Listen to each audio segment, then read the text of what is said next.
Hello, this is Mark Smith with Family Tree Counseling Associates, and I'm going to be speaking with you today on a sort of unusual topic, healthy quitting. This week I'm actually at Myrtle Beach, one of my favorite places. It's hard to film outside because there's a lot of people down here and it's very loud. So healthy quitting. Do you remember growing up and learning that really one of the very worst things that you could possibly be is a quitter?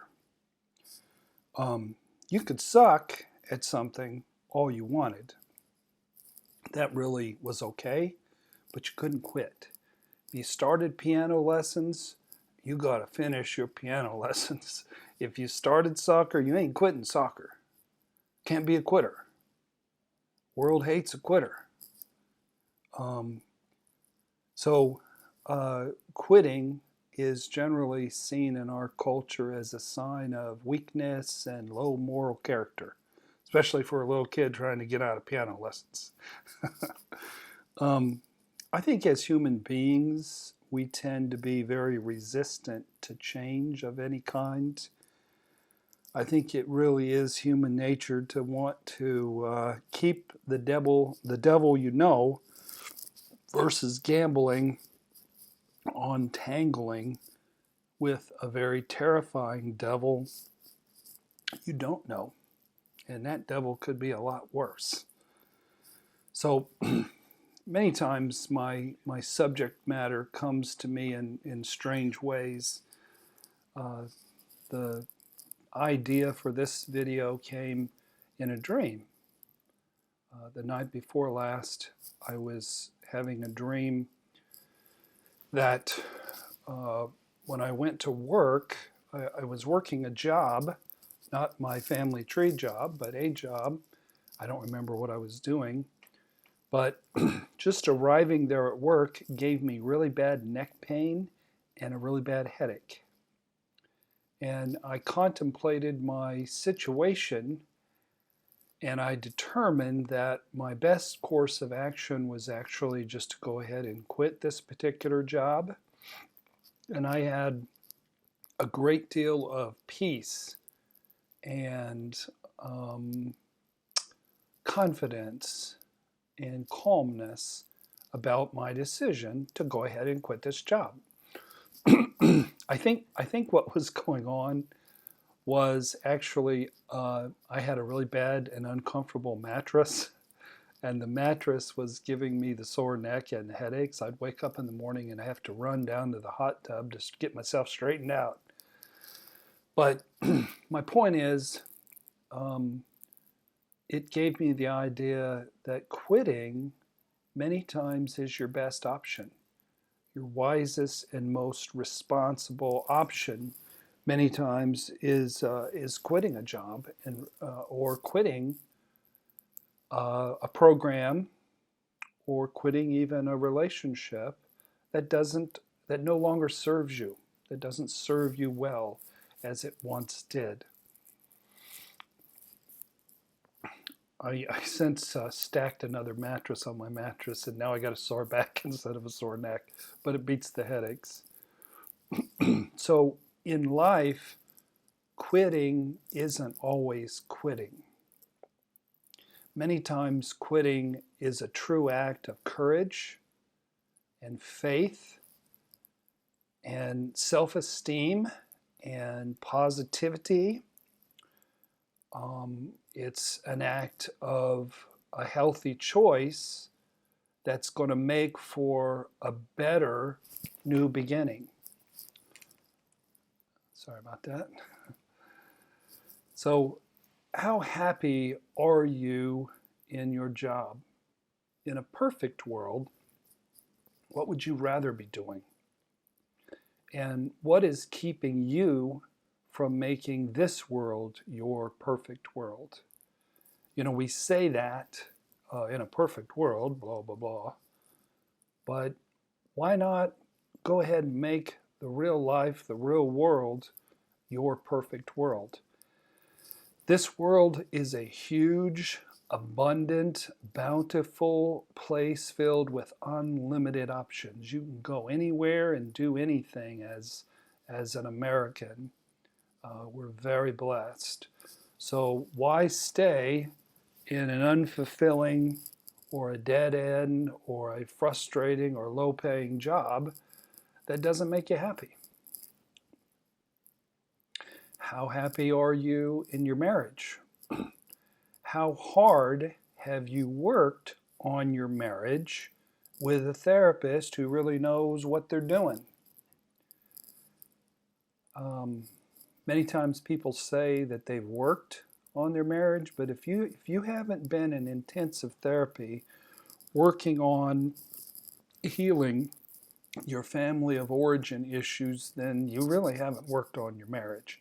Just trying to be nice and taking a few vacations and brainstorming about what might make your partner happy is not working on your marriage. Working on your marriage is working on you, my friends, and redesigning and re-engineering your personality from the ground up.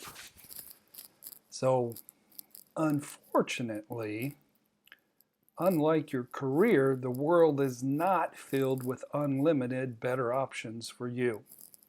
In fact, you are with your best option already. And I'll explain that in a little bit. We always marry exactly the right person, and they bring to us what they need to bring to us to help us to grow and to heal our childhood wounds. So the way love works is you're just going to pick the very same person all over again. They're just going to have a different name and a different face, but they're going to be the same person. So I encourage you not to live miserably in your marriage for decade after decade. You only have this one life to live. So if the answer isn't cashing in and running from your dysfunctional spouse, and the answer isn't living miserably, what's the answer? Well, I would suggest to you that it's arranging for yourself an as workable and as fulfilling relationship that you possibly can create for yourself. And this is going to require both you and your partner to roll up your sleeves and get to work. Learning, reading books, crying tears, going to group therapy, getting after it. Now, if your spouse is not able or willing to do the work to fix themselves, and they're not willing to do their part of fixing the marriage, then you're going to have to let them go. You're going to have to let them go. Where else in life would we keep an employee who hasn't done their job for 10 years? And we keep them on and keep paying them. That makes no sense. We'd fire them. We'd put them on probation. They would change, or we would fire them. But in love, many times people go on for decades and decades being miserable, having a spouse that doesn't meet their needs and having a spouse that constantly violates their boundaries. So if you have to quit and walk away from a spouse who's unable or unwilling to do the necessary work on themselves, then that isn't running away. That's not being a coward. That's not being a weenie. That's not being a bad quitter. That's a move towards freedom and growth and health and recovery and a much brighter future. No one is going to love you any better than you love yourself. So love yourself well and richly and deeply and passionately, and require any partner you have, whether it's a partner in business, a partner in love, a partner on the basketball court, have them give you good love. I play ball with my buddies down at the Monon Center, and I stand out at the free point line. You'd ask these fellows this, and I say, I'm available to shoot the ball at this time, and they laugh. But they throw it out there to me every now and again. So I feel the love from them. So many times when a spouse genuinely gets to the point of walking and not looking back, that is the very moment that the unmotivated, oblivious, self-centered, addictive spouse gets their butts in therapeutic gear and gets a humble, broken, teachable heart. That isn't a coincidence. Many times we're sorriest when we get busted. Some athlete gets busted doing something. They weren't sorry before they got busted. They just kept on doing it with impunity. They weren't going to stop. But they got busted and they got in trouble and they got suspended and they got kicked off the team. They're sorry then. So my favorite poet, a poet that I recommend to everybody, David Whyte. His last name is spelled W-H-Y-T-E. He, I think, is from Great Britain or Scotland or Ireland, one of those. I think Great Britain. But he's, I think, the world's best modern-day poet, and he puts wisdom into really cutting-edge poetry. David Whyte, he crushed this vital truth that I'm talking about in his very wicked poem, Sweet Darkness. David Whyte, when your eyes are tired, the world is tired also. When your vision has gone, no part of the world can find you.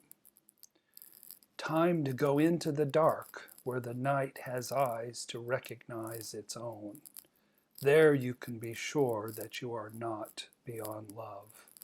The dark will be your womb tonight. The night will give you a horizon farther than you can see.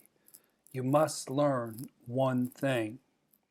You must learn one thing, and that is the world was made to be free in. The world was made to be free in. Give up all the other worlds, except the one which you truly belong to. Sometimes it takes darkness and the sweet confinement of your aloneness to learn that anyone or anything that does not bring you alive is too small for you. Is that awesome or what? I'm going to read that last part again. It makes me happy.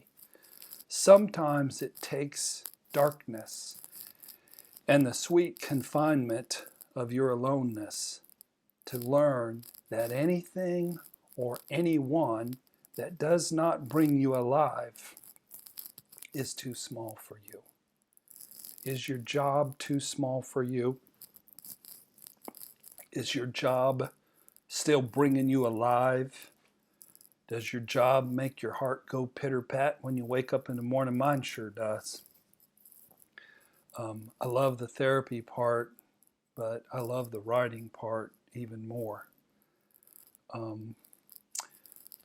So sometimes you have a relationship that's too small for you because you're being disrespected and you're not being valued. And we're a big advocate for not getting divorced, but we're a bigger advocate for having healthy relationships. And if your spouse won't do the work, they too can be fired from their position. So be alive.